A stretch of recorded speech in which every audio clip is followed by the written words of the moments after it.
4일 월요일 오늘의 주요 뉴스입니다. 뉴욕 증시가 연중 최대 낙폭을 기록했습니다. 유로존과 미국의 고용 지표 및 제조업 경기 지수 악화가 악재로 작용했는데요.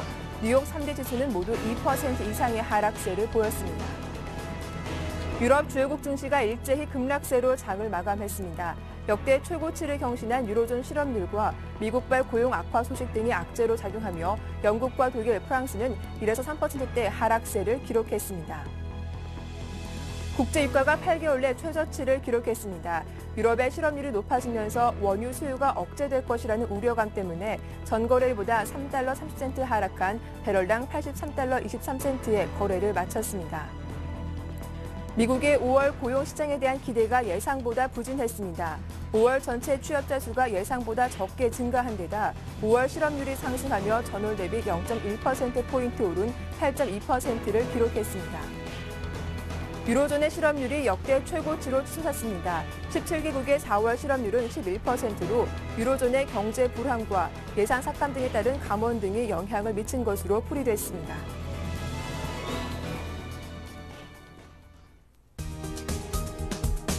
안녕하세요. 굿모닝 대박 예감 박미라입니다. 6월 4일 월요일 아침에 인사드립니다.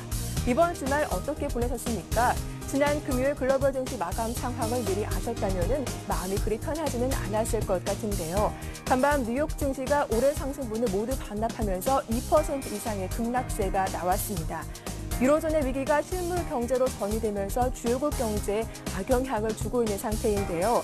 각종 경제 지표들이 부진하게 발표된 것은 물론이고 전망 또한 밝지가 않습니다. 더욱이 이번 6월은 각국의 총선과 함께 주요 회담이 예정돼 있는데요. 위기를 탈출하기 위해서 어떤 대책들이 마련될지 심도 있게 살펴보셔야겠습니다. 자, 저는 자리를 옮겨서 글로벌 증시 어떻게 마감되는지 글로벌 핫 이슈로 다시 돌아오겠습니다.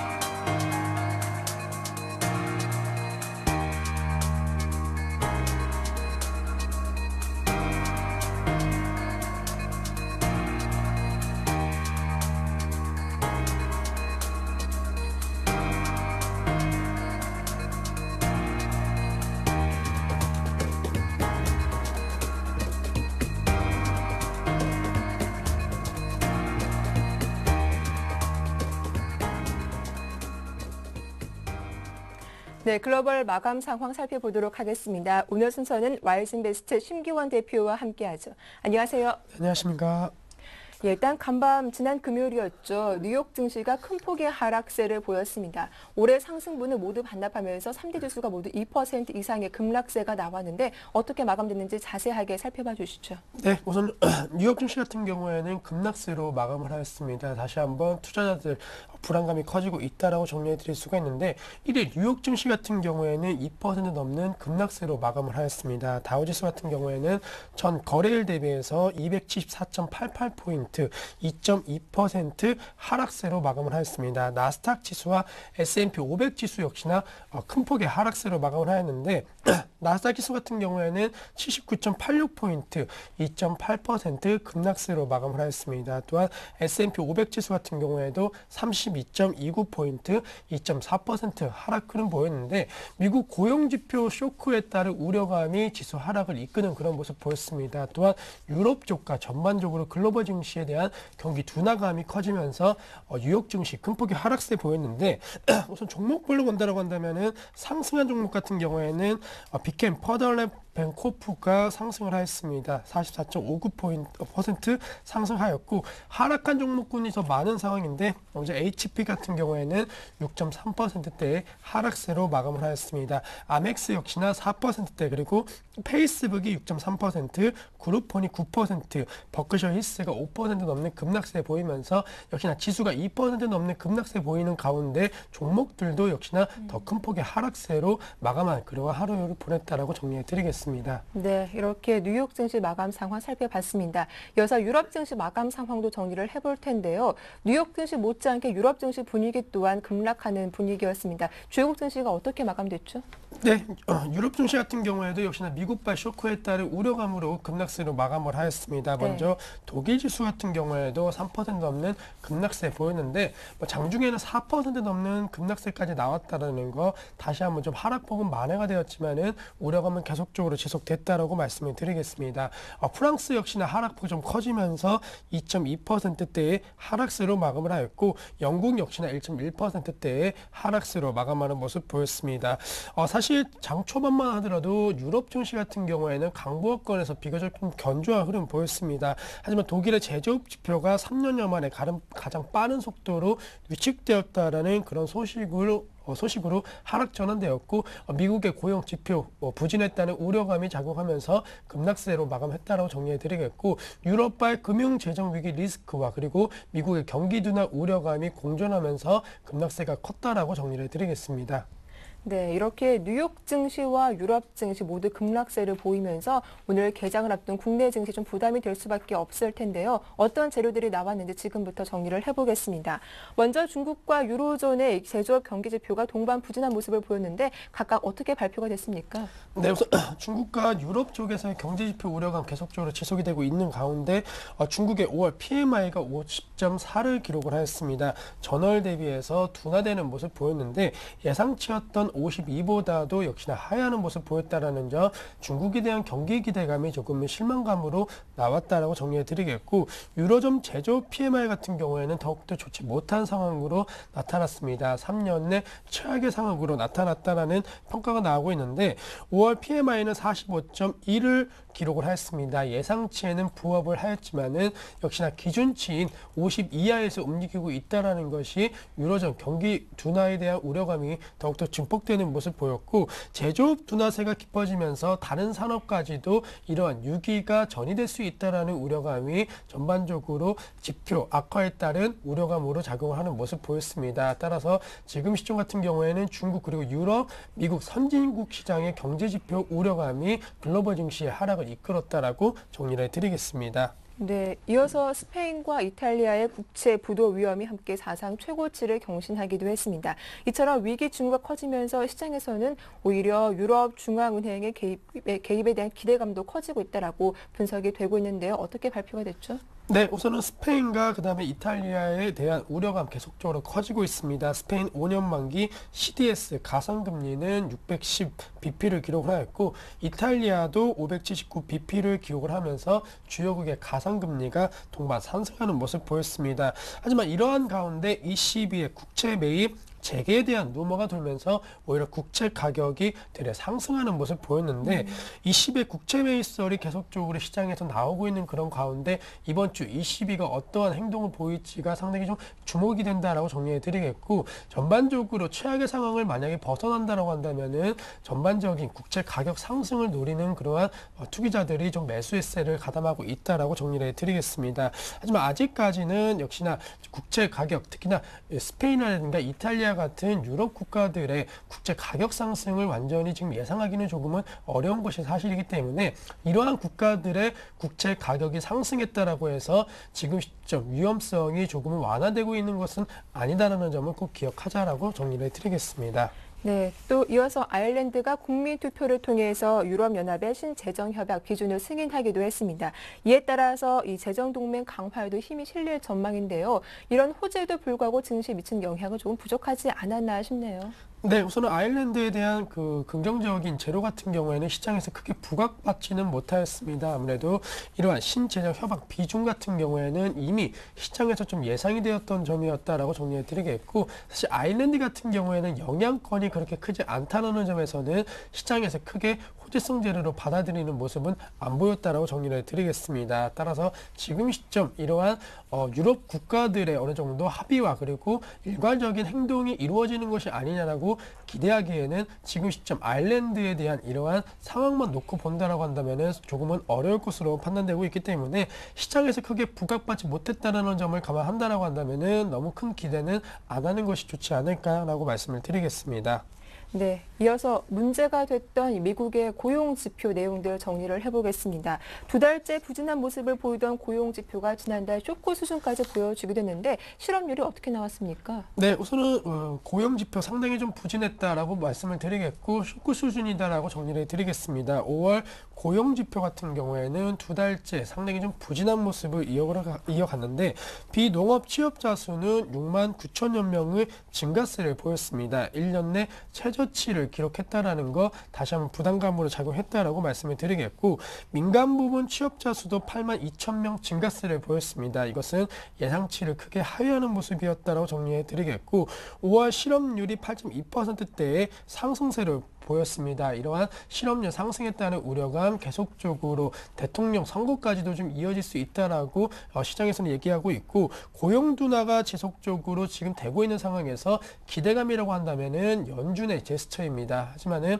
지금 시점 계속적으로 높은 실업률을 어떻게 제어할지에 대해서는 연준조차도 뚜렷한 답을 지금 제시하지 못한 상황이기 때문에 뭐 실업률에 따른 우려감 전반적으로 실업률 악화와 소비심리 악화 계속적으로 좀 악순환되는 우려감이 커지고 있다는 점, 미국의 실업률은 단순히 실업률 악화에서 그치는 것이 아니고 글로벌 경기 둔화 우려감까지도 현재 같이 동반적으로 나오고 있는 상황이다라고 정리해 드리겠습니다. 네, 이어서 미국의 5월 중 제조업 경기도 예상보다 부진한 모습을 보였습니다. 전달보다도 하락세를 보였는데요. 그나마 기준치인 50선은 그나마 유지하고 있네요. 네, 우선은 미국 ISM 제조업 지수가 예상치를 하회하는 모습 보였습니다. 5월 ISM 제조업 지수 같은 경우에는 53.5를 기록을 하였는데 예상치였던 53.8에 비해서는 조금은 못 미치는 수준으로 발표가 되었습니다. 신규 주문 같은 경우에는 호조세를 보였지만은 제품 가격은 급락세를 보였습니다. 따라서 지금 이러한 지표 발표 이후에 미국의 제조업 경기가 다시 한번 정체 양상이 되고 있다라는 예상이 좀 힘을 싣고 있는 그런 모습 보이고 있는데 이번 주 내내 역시나 경제 지표 발표에 따른 우려감이 작용할지 아니면 기대감이 작용할지 계속적으로 좀 확인하셔야 된다라고 말씀을 드리겠습니다. 네, 이어서 미국의 지난달 4월 소비 지출이 시장 기대에 부합하는 증가세를 보여주기도 했습니다. 하지만 소득 증가는 좀 실망스러웠다라고 발표가 됐는데 자세한 내용 살펴봐 주시죠. 네, 우선 4월 개인 소비 지출 같은 경우에는 증가세를 보였습니다. 0.3%대 증가 보이면서 다른 경제 지표에 비해서는 상대적으로 좀 견조한 흐름 보였다라고 정리해 드릴 수가 있겠지만은 그 내용을 본다라고 한다면 썩 좋지 못한 흐름을 보였습니다. 먼저 개인 소득 같은 경우에는 0.2%대의 증가세만 보였다라는 점, 그리고 저축률도 3.6%를 기록했다라는 점에 있어서는 큰 호재성 재료로 작용하지 못한 그런 상황을 보였고 전반적으로 개인 소비 지출에 대해서는 견조한 흐름 보이고 있다라고 발표가 되었지만은 역시나 말씀드린 실업률을 비롯한 소비 심리가 다시 한번 악화된다라고 한다면은 이 경제 지표에 대한 우려감도 다시 한번 커질 수 있다라는 점 기억하자라고 정리해 드리겠습니다. 네, 이날은 미국에서 각종 경제 지표들이 상당히 또 많이 발표가 됐었는데요. 미국의 지난 4월 건설 지출이 2개월째 증가세를 이어갔지만 전문가들이 예상한 예상치에는 미치지 못했다라고도 발표가 되기도 했습니다. 이 내용도 한번 살펴볼게요. 네, 우선은 4월 건설 지출 같은 경우에는 두 달째 증가세를 보였습니다. 4월 건설 지출이 0.3% 증가세를 보였는데 예상치였던 0.4% 증가보다는 조금 못 미치는 그런 수준이지만은 그래도 좀 양호한 흐름으로 발표됐다라고 정리해 드리겠고 민간 주거용 건설 지출 같은 경우에는 6개월 만에 최고치를 기록을 하였습니다. 따라서 향후 미국 부동산 시장에 대한 전망을 좀 밝게 해주는 것이 아니냐라는 그런 관측도 나오고 있지만은 아직까지는 이 주택 관련된 건설 관련된 지표 개선이 완전히 눈에 띄는 상황은 아니다라는 점, 최악의 상황에서 조금은 벗어나고 있고 혹은 좀 정체되고 있는 상황이다라고 생각하시면 좋지 않을까라고 말씀을 드리겠습니다. 네, 이어서 유로존의 경제 위기가 G2로 불리는 중국과 미국 쪽으로 이어지면서 세계 경제 6월 공포가 다시 부는 것이 아닌가 이런 우려의 목소리가 높기도 합니다. 이렇게 글로벌 경제 짙은 먹구름이 짙어지고 있는데 앞으로 어떻게 전망하시는지요? 네, 우선은 지금 시점 20일을 비롯한 연준의 행동이 상당히 좀 중요하다라고 말씀을 드리겠고 시장에서 기대하고 있는 20일 국제 매입이라든가 혹은 3차 양적 완화가 어떻게 진행되냐가 상당히 좀 중요할 것으로 판단되고 있습니다. 하지만 지금 시점 역시나 달러와 강세가 계속적으로 이루어지고 있고 미국 국채 가격이 이미 지금 거의 최저치를 기록하고 있는 상황에서 이 20일이라든가 그리고 연준에서 과연 의미 있는 그런 정책을 내놓을 수 있는 상황인지에 대해서는 조금은 의문감이 들고 있다라고 말씀을 드리겠고, 단순히 유동성을 공급해서 돈의 힘으로 이러한 상황을 타파하기에는 조금은 좀 힘이 들 것으로 판단되고 있습니다. 따라서 전반적으로 미국을 비롯한 유럽 전 국가에서 다시 한번 어떤 합의가 나오고 서로의 이해관계가 조금은 맞춰가는지를 조금 판단하셔야지, 단순히 돈의 힘으로만 증시가 올라갈 수 있다라고 기대하는 것은 상당히 좀 리스크가 있다라고 정리를 해드리겠습니다. 네, 이어서 상품 시장 마감 상황도 정리를 해볼 텐데요. 지난 금요일 금값과 유가는 엇갈린 모습을 보였다고 하죠. 네, 우선은 유가 같은 경우에는 좀 큰 폭의 하락세를 보였습니다.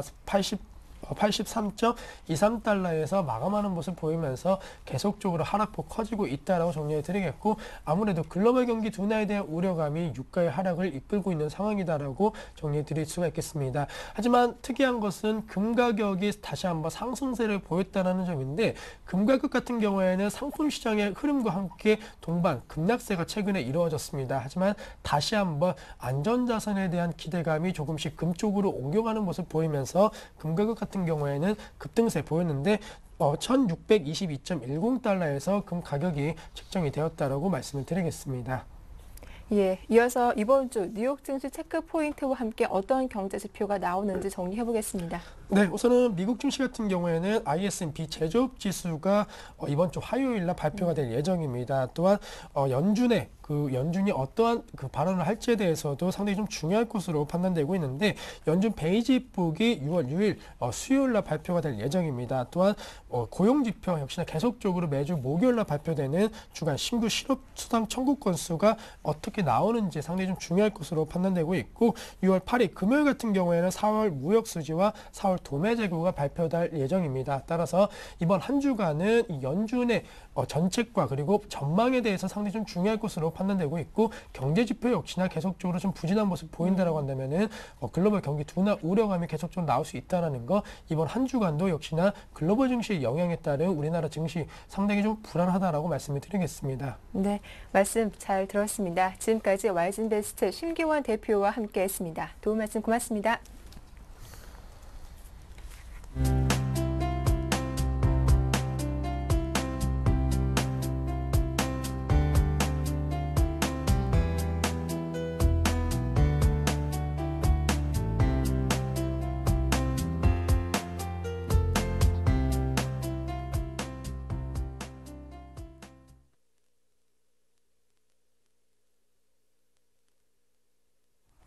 네, 세계를 보는 눈 시작하도록 하겠습니다. 오늘 순서 역시 인백스의 투자자문의 이현민 본부장과 함께하죠. 안녕하세요. 네, 안녕하십니까. 네, 주말 잘 보내셨습니까? 네. 네, 오늘 좀 살펴볼 이슈는 어떤 겁니까? 오늘은 노다 총리가 네. 소비세 인상에 대해서 승부수를 던지는 것으로 보입니다.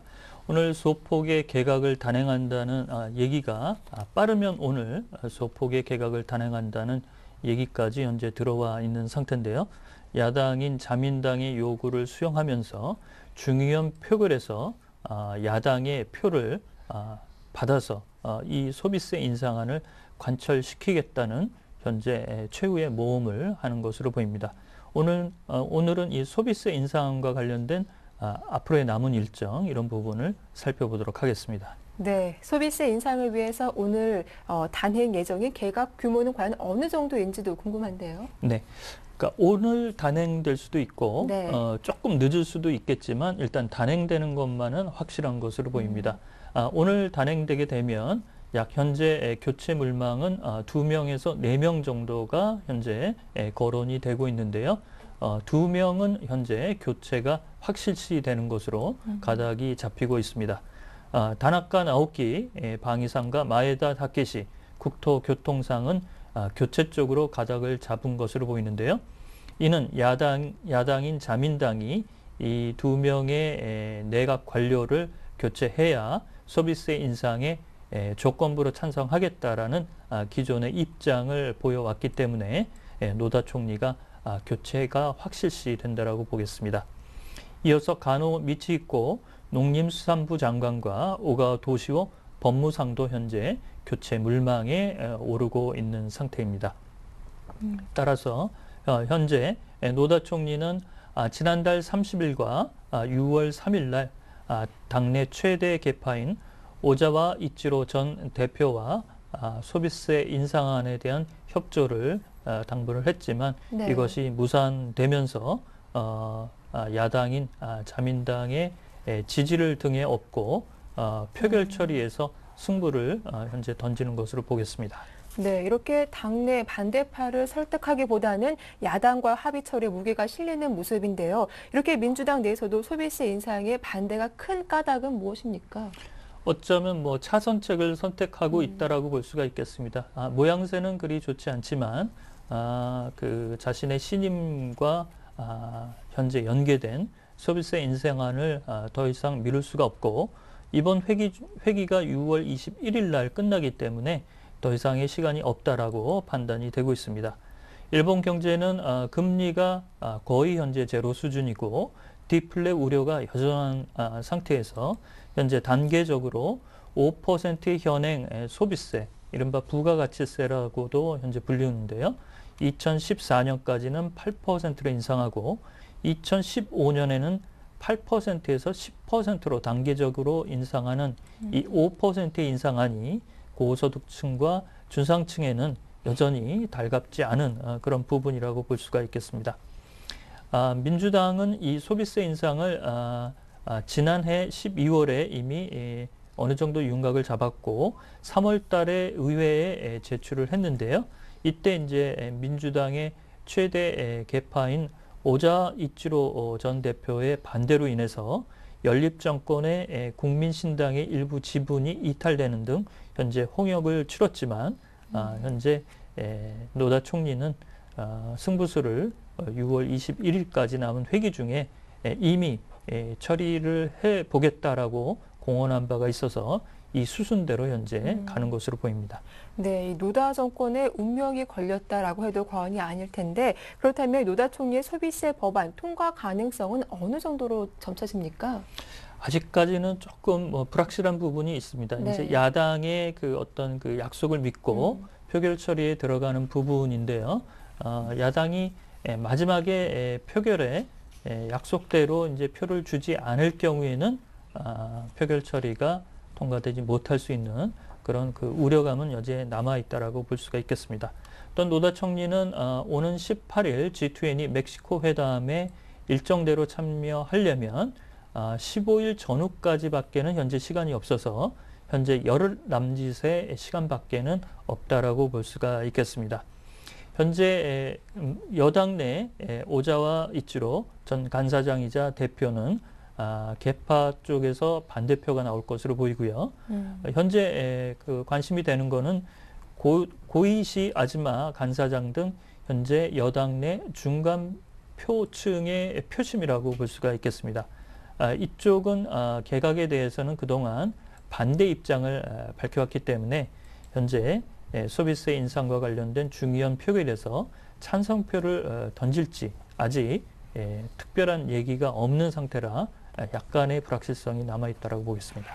그렇다면 중의원 부결 시 향후 전망은 어떻습니까? 이 소비세 인상안을 관철시키지 못하면 네. 노다 총리가 자신의 신임과 연기하기 때문에 결국에는 내각이 해산되고 중의원 선거가 다시 치를 수밖에 없는 그런 총리의 퇴진까지도 염두에 두고 있는 것으로 보입니다. 역시 이제 표결 처리에 배수진을 치고 노다 총리가 마지막 승부수를 던졌다라고 볼 수가 있겠는데요. 오자 전 대표는 현재 탈당은 하지 않겠다라고 해서 현재 민주당 내에 잔류하겠다라는 의사는 이미 밝힌 상태입니다. 따라서 현재 그 국제신용평가사인 피치사가 5월 22일 일본의 국가신용등급을 A+로 2단계 하향했고 현재 스탠다드&푸어스나 무디스도 이 소비세 인상안에 따라서 추가적으로 신용등급 강등 이런 부분이 남아있기 때문에 이런 점에 현재 신용평가사들의 평가 기준 이런 부분이 소비세 인상이 중의원에서 통과되느냐 여부에 따라서 엇갈릴 것으로 보입니다.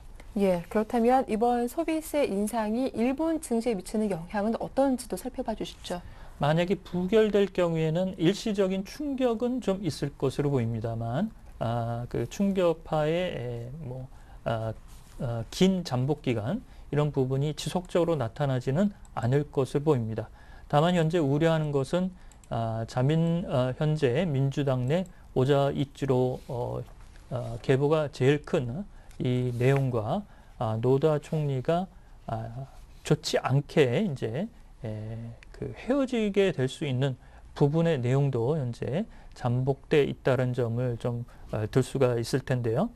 그렇지만 만약에 표결 처리가 통과된다면 현재 피치사의 추가 신용 등급 강화 이런 부분은 당분간 좀 연기될 수가 있겠고 또한 무디스나 S&P 쪽의 신용 등급 강등 이런 우려는 단기간에는 좀 씻을 수 있다는 점에서 일본 증시에는 긍정적인 움직임이 나타날 수가 있다라고 볼 수가 있겠습니다. 따라서 현재로서는 노다 총리가 야당인 자민당과의 어떤 협의를 얼마나 깊숙하게 현재 진행되고 있는지가 표결 처리의 승부를 가릴 수 있는 관건으로 보고 있습니다. 예, 오늘은 소비세 인상을 둘러싼 일본 경제 상황에 대해서 좀 자세하게 다뤄봤습니다. 지금까지 인백스 투자자문의 이현민 본부장과 함께했습니다. 도움 말씀 잘 들었습니다.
네, 오늘 장 전략 세워보는 이슈앤 진단 시작하겠습니다. 오늘 순서는 신영증권 영등포지점의 윤경수 차장과 함께합니다. 안녕하세요. 네, 안녕하세요.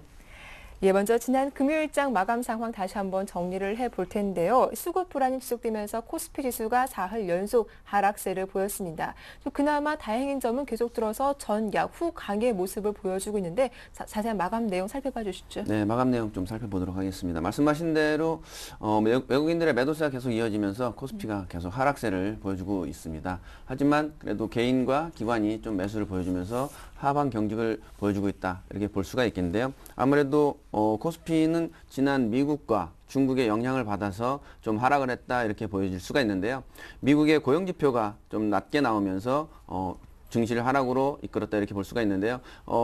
하락으로 이끈 그 미국의 고용지표가 추가적인 하락을 더 이끌지 않을까 이런 우려감도 없지 않아 있고요. 또 중국의 PMI 지수가 50 정도로 하락을 하면서 전달보다 2.6% 하락을 했죠. 이런 부분들이 증시를 하락으로 이끌었다 이렇게 볼 수가 있는데요. PMI 지수가 뭐냐면 구매자 제조업 지수라고 하는데요. 제조업 지수가 뭐냐면 물품 구매자들 담당자를 대상으로 설문조사를 해서 어느 정도 경제가 좋아질 것인가 나빠질 것인가에 대한 설문조사를 합니다. 이에 대해서 50을 기준으로 해서 50 이상이면 경기가 좋아진다. 50 이하면 경기가 나빠진다. 이렇게 볼 수가 있거든요. 경기가 좋아진다고 생각을 하면 구매자 담당자들이 구매를 하기 때문에 그렇다면 거기에 따른 경기가 좀 더 활성화된다. 이렇게 보시면 됩니다. 그래서 이런 PMI 지수가 그런 것 때문에 좀 중요하다. 이렇게 볼 수가 있고요. 코스닥 역시도 하락을 하면서 마감을 했습니다. 말씀하신 대로 전강 후약을 보여주면서 마감을 했는데요. 코스닥 지수 전일보다 0.04%, 코스닥 지수는 좀 올랐죠.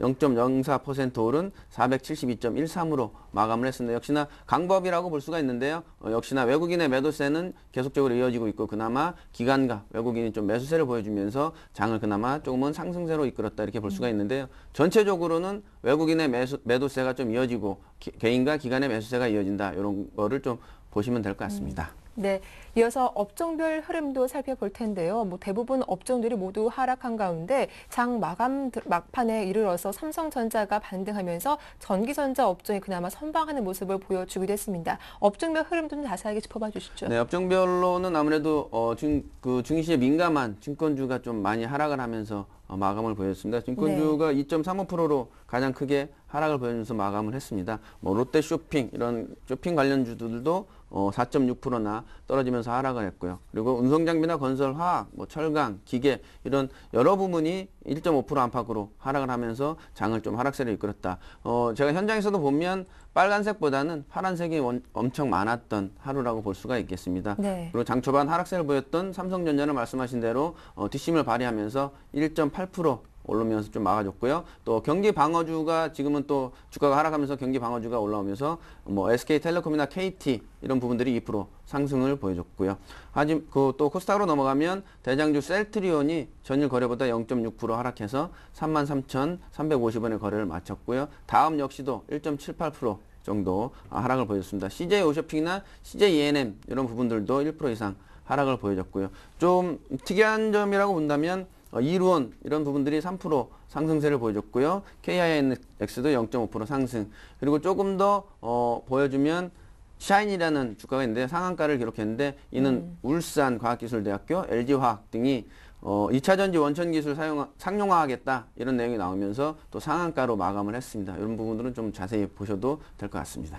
예, 덧붙여서 키움증권도 시세 조정 논란 속에서 이 상한가와 하한가를 좀 오가면서 마감하게 됐는데 좀 종목별 이슈 자세하게 살펴봐 주세요. 네, 그렇죠. 아무래도 민감한 주식인 증권주가 네. 하락을 보여줬는데요. 키움증권이 말씀하신 대로 전날 상한가, 하한가 막 이렇게 롤러코스터를 타면서 상한가, 하한가를 왔다 갔다 했다고 볼 수가 있겠습니다. 네. 가격 제한폭까지 하락을 했는데요. 그 전일에는 상한가로 마감을 했고 그 다음 날인 6월 1일은 하한가로 마감을 했고요. 이는 윈도우 드레싱 효과를 노리는 거 아니냐 이런 얘기도 나오고 있고요. 이에 대해서 당국에서는 윈도우 드레싱은 윈도우 드레싱은 불법 거래가 아니다 이런 네. 얘기를 하면서 조사 대상은 아니다. 하지만 인위적으로 가격을 올렸다면 이 또한 조사해볼 만한 상황이다 이렇게 얘기를 했는데 윈도우 드레싱은 윈도우가 창인데요. 창을 좀 이쁘게 꾸민다 이런 뜻으로 보시면 되는데 월 말에 자기네 펀드나 이런 부분들을 좀 좋게 보이게 하기 위해서 좀 가격이 하락한 펀드를 팔고 가격이 올라간 펀드를 사는, 그래서 가격이 떨어진 주식을 팔고 가격이 올라간 주식을 사서 그 전체 펀드는 좀 이쁘게 포장하는 그런 걸 윈도우 드레싱이라고 합니다. 네, 이렇게 지난 금요일장 이슈들 정리를 해봤습니다. 이어서 오늘장 대응 전략 조금 살펴보도록 할 텐데요. 지난 금요일 글로벌 증시 일단은 폭락세가 나왔습니다. 주요국 증시가 2% 이상 하락하면서 아무래도 오늘 국내 증시 좀 개장을 앞두고 부담감을 지울 수가 없을 텐데 오늘 어떤 대응 전략으로 임해봐야 할까요? 네, 지난 금요일 날 말씀하신 대로 미국장이 네. 워낙 많은 하락을 보여줬습니다. 그래서 국내 증시 역시도 좀 하락을 보이면서 장을 시작하지 않을까 이런 예상이 됩니다.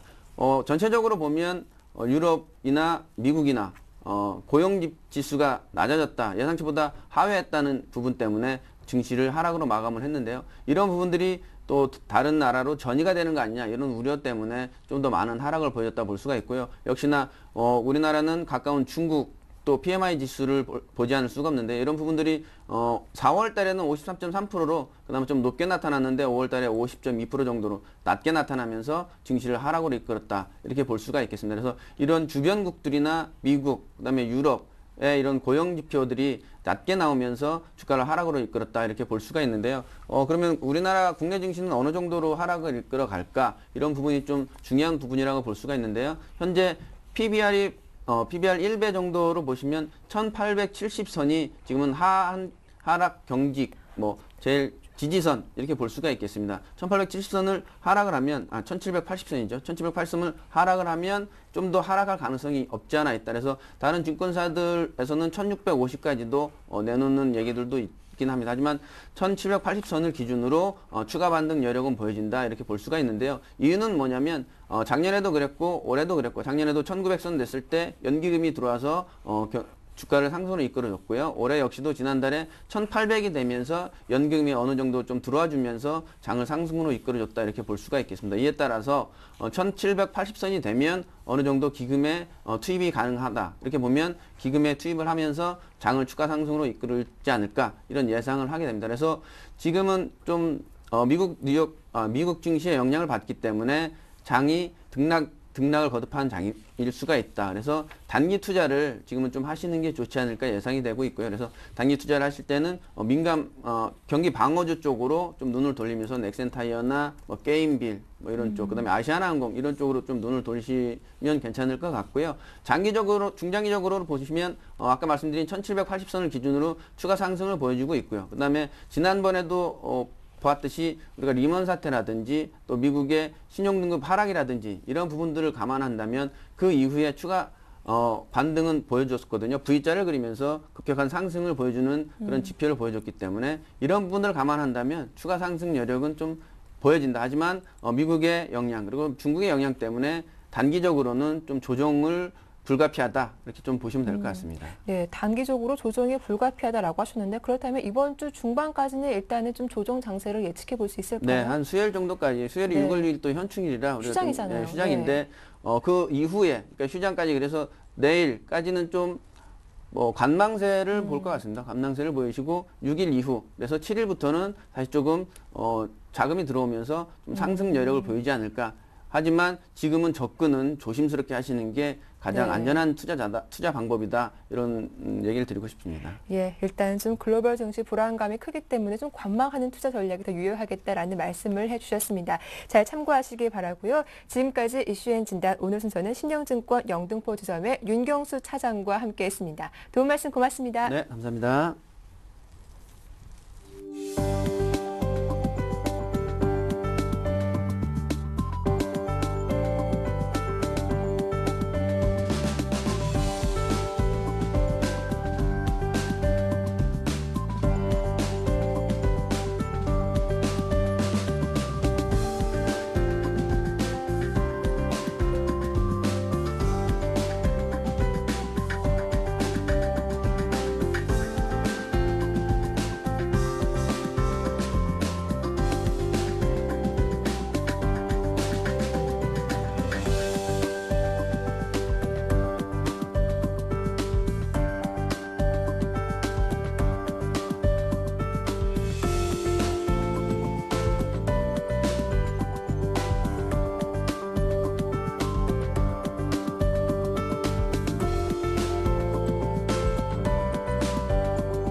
오늘의 주요 뉴스입니다. 신규 분양 아파트의 분양자들을 대상으로 한 중도금 대출 등 집단 대출의 연체율이 최근 가파르게 상승하고 있습니다. 집단 대출은 부동산 가격이 하락할수록 연체 규모가 더 늘어날 가능성이 크다는 점에서 우려를 낳고 있습니다. 부동산 침체 골이 깊어지면서 한때 부의 대명사로 불린 타워필리스마저 휘청거리고 있습니다. 경매 시장에서 집값이 절반으로 떨어지며 고급 주택시장마저 흔들리고 있습니다. 공정거래위원회는 SKT와 KT가 3G망에서 모바일 인터넷 전화를 제한해 온 것과 관련해 이르면 다음 달 중 처벌 여부를 심판한다는 방침입니다. 유럽의 경기 침체에 이어 중국과 브라질, 인도 등 신흥국 경제가 차례로 주춤하더니 미국 경제마저 경기 후퇴 조짐을 내보이기 시작했습니다. 이로 인해 세계 경제의 경기 침체 공포가 다시 발생했습니다.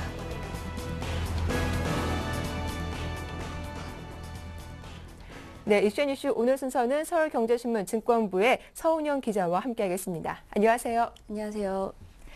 네, 부동산 경기 침체 여파로 시중 은행들의 아파트 중도금 대출 연체율에 빨간불이 켜졌다고 합니다. 어떤 내용인지 참 자세하게 전해주시죠. 네, 금융감독원에 따르면 시중은행의 집단대출 연체율이 올 들어 가파른 상승세를 보이며 지난 4월 말 현재 1.84%를 기록했습니다. 지난해 12월에 1.35%보다 0.49%포인트나 급등한 것인데요. 감독당국에서는 일반 신용대출이나 중소기업 대출의 연체율보다는 양호한 수준이라고 평가하고 있지만 속내를 들여다보면 집단대출 부실이 이미 심각한 수준에 도달했음을 알 수 있습니다. 실제로 2006년 이후부터 집단대출과 부동산 프로젝트 파이낸싱 비중을 크게 늘려온 은행을 중심으로 중도금 대출 연체율이 3%대 후반에서 5%대 후반까지 치솟았습니다. 중도금 대출은 집단대출의 5, 60%를 차지하기 때문에 중도금 대출 부실이 연쇄적으로 집단대출과 주택담보대출 연체율 상승으로 이어질 수밖에 없습니다. 중도금 대출 연체율 급등은 부동산 경기와 밀접한 연관이 있는데요. 지난 2006년, 2007년을 전후로 해서 아파트 집단대출이 크게 증가했던 배경을 살펴보면 건설업체와 계약자 그리고 은행 3자 모두 부동산 가격이 앞으로도 지속적으로 늘어날 것이라는 암묵적 동의와 막연한 기대감이 있었습니다. 지난 4월 현재 집단대출 잔액 100억 원 이상의 사업장 중 90.8%는 주변 시세보다 비싸게 분양된 단지인데요. 이 중 절반 이상은 주변 시세보다 30% 넘게 비싼 분양가가 책정됐고요. 터무니없이 높은 분양가에도 은행은 한 번에 500억에서 많게는 1000억 원 이상의 규모의 대출금을 유지할 수 있다는 생각에 지점장부터 해서 뭐 도시락을 싸들고 다니면서 정말 이 대출자들을 모았다는 얘기가 돌 정도로 상당히 적극적으로 집단대출 유치에 나섰습니다. 또 여기에 한탕을 노리는 청약자들이 불나방처럼 모여들면서 청약 행렬에 동참을 했었던 거죠. 하지만 파주, 김포, 동탄 등 2기 신도시와 용인, 일산 등 수도권의 대규모 택지개발지구에서 아파트 시세가 분양가보다 10에서 20%까지 떨어지는 현상이 속출했고요. 돈을 더 내봐야 손해가 너무나 확실한 입주 예정자들이 입주 시점을 앞두고 중도금 납입을 집단으로 거부하고 있는 현상이 이어지고 있습니다. 그리고 이 피해는 고스란히 시중은행으로 넘어오고 있는 거죠. 네, 은행들로서는 건정성 악화를 막을 방법이 달리 없는 겁니까? 이 담보 회수를 통해서도 대출금 회수하는 방법도 있을 텐데 말이죠. 네, 일반적으로 주택담보대출에서 부실이 발생하면 네. 은행들은 법원에 경매 청구를 한 다음에 여기서 채권가에게 대부분을 회수를 합니다. 하지만 입주예정자와 건설회사가 짧게는 6개월 또 많게는 또 1년 반 동안 계약 무효 소송을 벌이는 동안에는 채권 회수가 정지된다는 게 문제입니다. 은행 입장에서는 기회비용 손실은 물론이고 건전성 악화로 연체율 상승까지 부추기는 구조인 거죠. 엎친 데 덮친 격으로 집단대출에 보증을 섰던 건설회사마저 시장에서 구조조정을 당하는 위기에 처하면서 은행들이 총체적인 부실 위험에 노출되어 있는 겁니다. 실제 최근 법원에 기업 회생 절차를 신청한 중견건설업체 우린건설을 비롯해서 최근 2, 3년간 거의 40곳 이상의 중견, 중소건설업체들이 워크아웃의 철퇴를 맞았습니다. 네, 부동산 침체 여파는 강남권 고급 빌딩 시장으로까지 이어지고 있는 모양새입니다. 고급 주상복합의 대명사인 타워팰리스마저 이 반값 아파트의 굴욕을 겪고 있다고 하죠. 네, 시세가 15억 원이 넘는 타워팰리스가 경매에서 유찰을 거듭하면서 결국에는 8억 원으로 반토막이 나기도 했고요. 네. 또 2년간 매매가가 8억 원이나 떨어지는 등 부동산 침체의 그늘이 고급 주택시장마저 흔들고 있는 모습입니다. 서울중앙지법 경매 21개에서 최근 입찰이 있었는데요. 최저 입찰가 10건에 나온 타워팰리스 121제곱미터형이 단 한 명의 응찰자도 나타나지 않아서 결국 유찰이 됐습니다. 이게 최초에는 12억 5천만 원의 감정가가 책정돼서 경매에 나왔다가 이미 한 차례 유찰이 됐었고 이번에 다시 유찰이 되면서 이 감정가의 64%인 8억 원에 나오게 되는 겁니다. 원래 매매 효과가 지금 현재 한 15억 5천만 원에 달한다는 걸 생각하면 한 가격이 절반 수준으로 떨어진 거죠. 전문가들은 이에 대해서 고급 주거의 대명사로 불렸던 주상복합 아파트의 인기의 하락과 무관하지 않다 이렇게 평가를 하고 있는데요. 강남권 일대는 좀 이와 같은 고급 주상복합이 계속 늘어나면서 아무래도 좀 희소 가치가 떨어지기 때문이 아닌가 이런 분석도 나오고 있습니다. 네, 다음 소식입니다. 통신업계 최대 화두로 꼽혀왔던 망 중립성 논란에 대해서 공정거래위원회가 칼을 빼들은 모습입니다. KT와 SK텔레콤에 대해서 좀 감시를 강화하고 있다고 하죠. 네, 공정거래위원회가 SKT와 KT가 3G망에서 모바일 인터넷 전화를 제한해 온 것과 관련해서 처벌 여부를 심판한다는 방침입니다.